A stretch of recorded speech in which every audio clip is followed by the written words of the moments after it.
Good afternoon, everybody.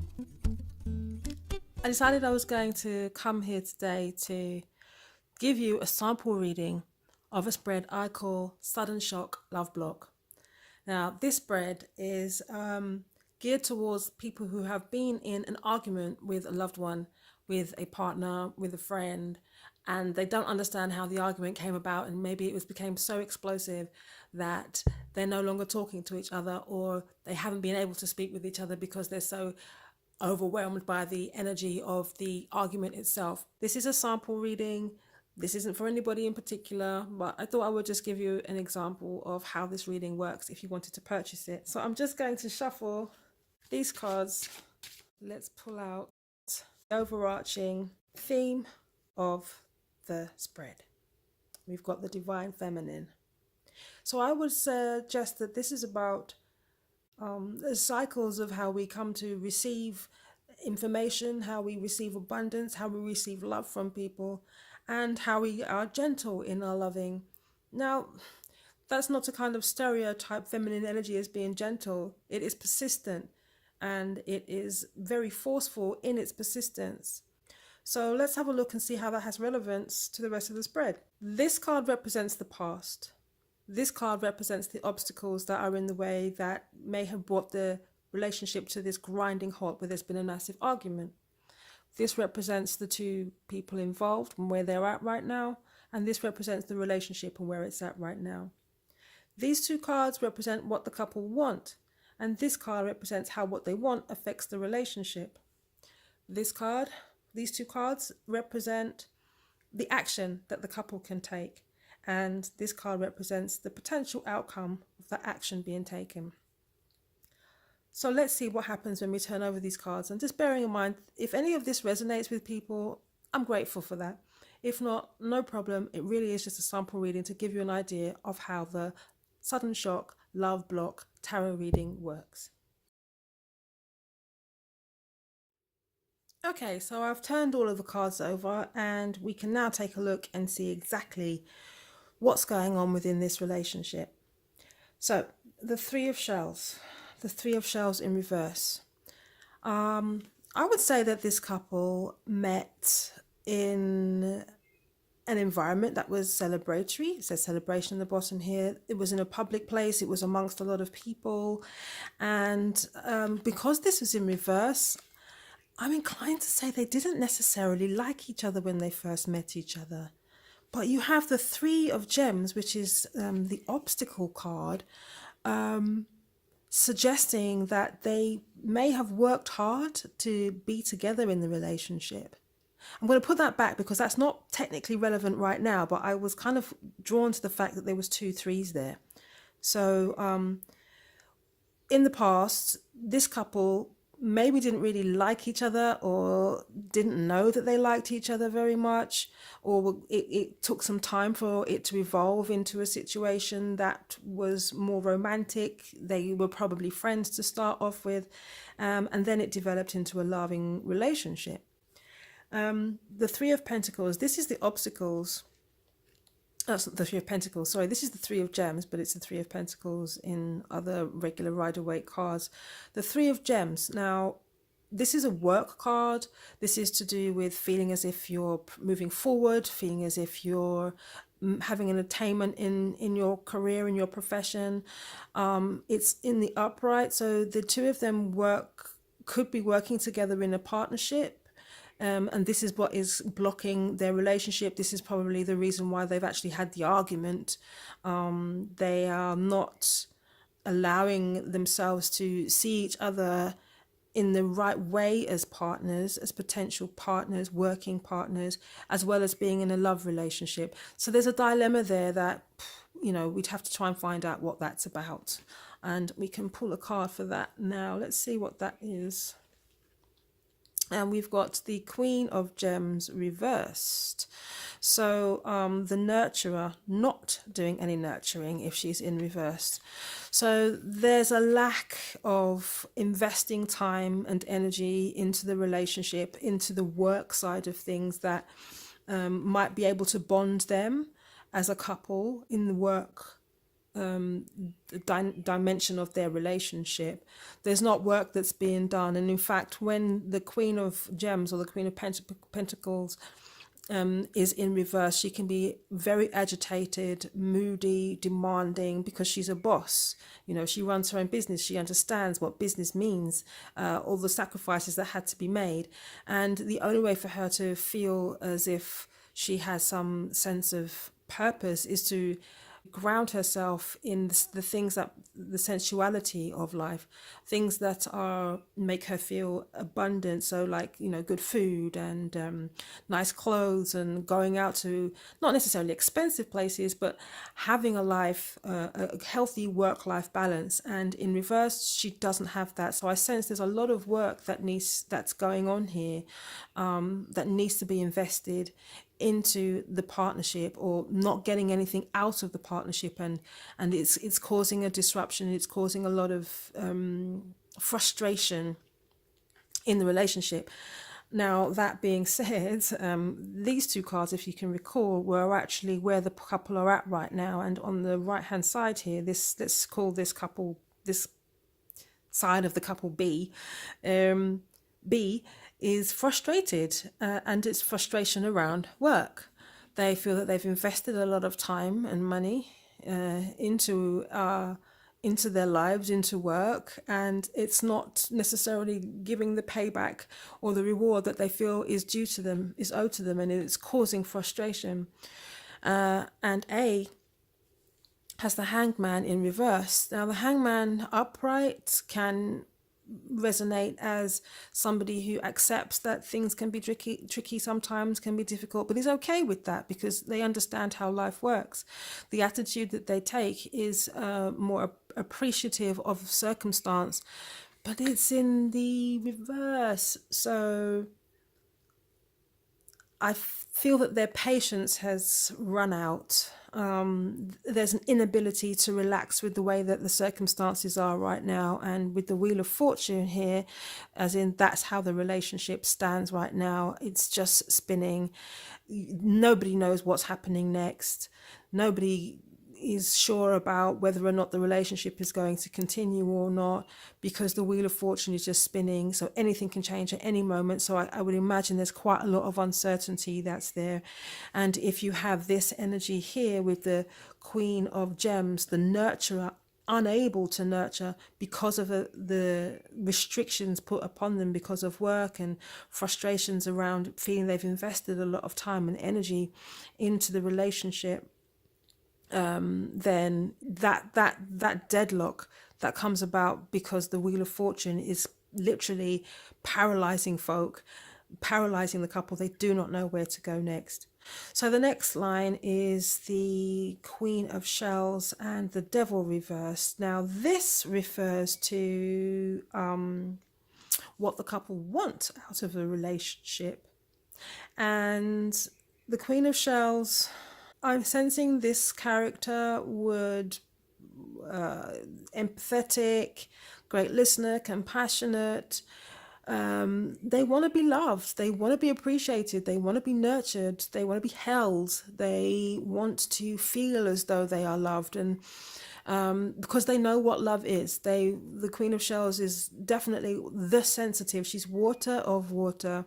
So her energy, her love energy, really needs to consistently be flowing. And if it gets stuck in any way with the Hanged Man above here, if it gets stagnant, it's going to cause her some distress, and especially feeling that she's at the whim of this Wheel of Fortune turning round is going to cause some upset. Because if you're not receiving this, if you're not receiving love, if you're not feeling loved, then it's going to leave you in a pretty sensitive and unstable position. And with what the character on inside B wants is, well, we've got the devil in reverse.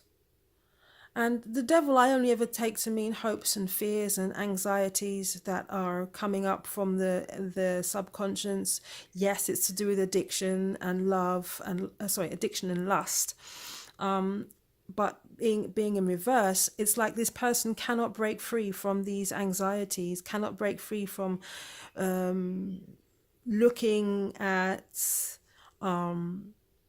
possibly trying to solve the problem through an addiction, a dependency on that person, and wanting to have sex with that person as if that's the be all and the end all, that's the way to save things, because what's being affected is the Queen of Wings, and that's affecting the relationship. So the communication between the couple is being affected, and which is a shame, because that's probably the crux of the situation. It is in the center of the spread. A breakdown in communication has occurred. This is the reason for why the couple have reached this an argumentative state.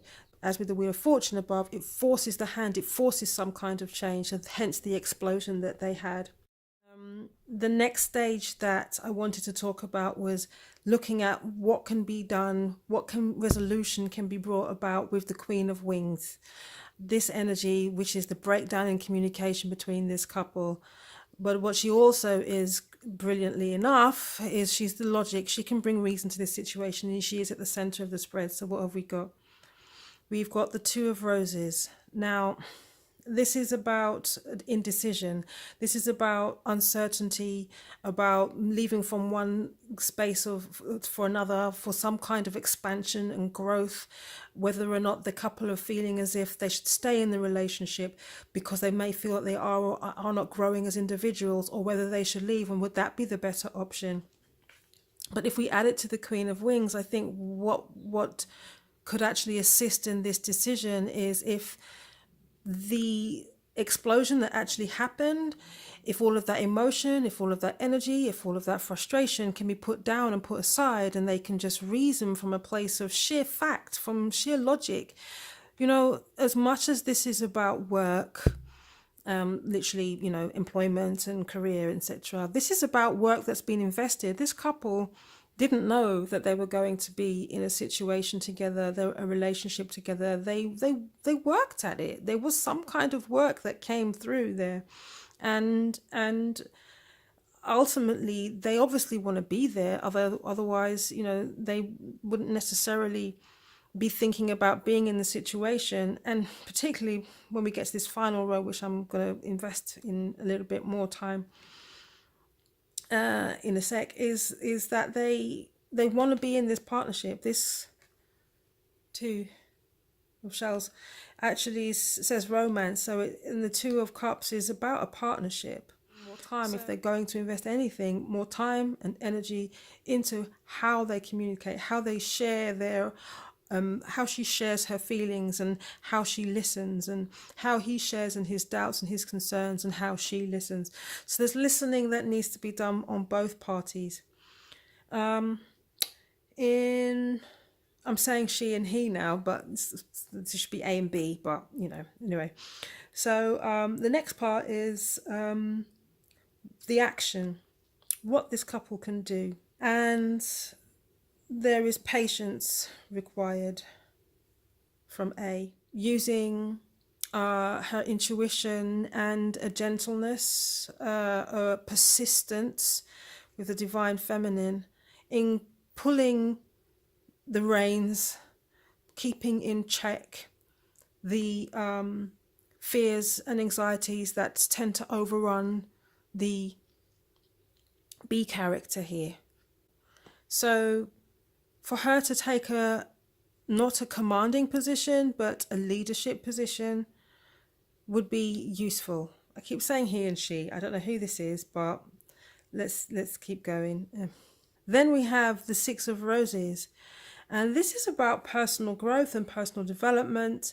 So this character, again, would probably have to look at their doubts and their fears and their frustrations and see how they can harness their passion, how they can look at this stage that they're in their relationship as just a transitionary stage, but to actually celebrate how far they have come rather than focus on the anxieties that they're feeling, the anxiety around work, around an inability to settle down into a groove or a routine or a structure where they feel like there's money coming in that's serving the relationship in a good way as well. So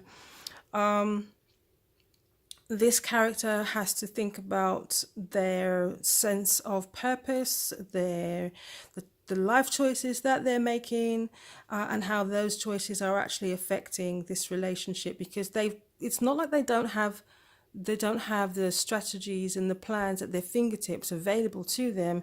It's just that they're still inside this internal conflict. They're stuck in conflict, and the best thing for them to do is to you know make conscious decisions, focus on their communication skills, and keeping that line of communication as smooth and as here, gentle as possible, persistent, letting things have a natural cycle. So not to look at this a natural cycle. So not to look at this as the explosive and destabilizing wheel of fortune, but with the moon in the back there, gentle cycle that still has a very profound effect. I'm going to pull two more cards. So just to emphasize, okay, just as an added nuance, or just to sort of empower them even further. And what we've got here, that's really interesting. We've got the King of Gems. Now, these cards for me, they're really interesting. You've got a bit of glare there. Let's take that off. The sun is going down. But the Realist, the King of Pentacles, and the Queen of Shells, to maybe release herself from her emotionality. Release herself. Don't be quite so emotional about things. It's very well and good being an empath, but you must be grounded. To take a leadership role in the business side of things, in terms of their work. Maybe this is their partnership. Maybe she's supposed to take a leadership role. And for the B character to have a more confidence in self, and that, this is the Ace of Pentacles, sorry, the Ace of Swords, and the Ace of Swords, or the Ace of Wings, is about the air element, which is that logic, that reason, letting that let that be the saving grace, as in the sense of, the Holy Grail, that an achievement will be won, that they will be able to triumph over their doubts and their fears, that they will be able to get the work that they're requiring, the work that they need, the work that they want to get. That's going to pull the relationship into another sense of security, security within himself. That's obviously having a knock-on effect onto and destabilizing the Queen. So for me, I feel as if this spread is actually revealing that there's a lot of insecurity around finance and work, money, a sense of security, and people, or the couple, feeling as if there's so much uncertainty there, and the uncertainty can be definitely quelled if they go into partnership with each other. Just as a final card, you can see there's definitely growth that's supposed to happen with this couple through a spiritual maturity. So this is almost about raising the game of the relationship, and it not necessarily being about, I did a post earlier about what is love. It's not about that wishy-washy, soap opera, Hollywood love, romance. This is about a spiritual attainment that can be reached by this couple being together, a spiritual attainment of them walking this path together, and them growing more as human beings, as individuals, having a deep experience through the rough and the smooth of life, feeling themselves expanding as individuals, and also a sense of abundance, because I feel that, like, the work, the ideas for work that could come through if they were to work together, if they were to go into a partnership, which is on the cards here as the final card, some great stuff could happen. So that is an example. If this is resonating for somebody outside there, I'm maybe picking that up for you. If this makes any sense to you, let me know. Put something in the comments. I'm quite happy to give you some feedback on that even further if you like. I'm so nosy. I do like to have a look at the bottom of the card, which is the Four of Wings, which is like rest. Rest. It says privacy here. So definitely about the couple getting away from it all, having some time alone and not necessarily stressing about all of this work, taking a breather, just taking some time out and rest. So yes, if this is for you, do let me know. But that's it. This is a sample reading. This was supposed to be a straight sample reading, and it did go down a really interesting route. Sample reading of Sudden Shock Love Block.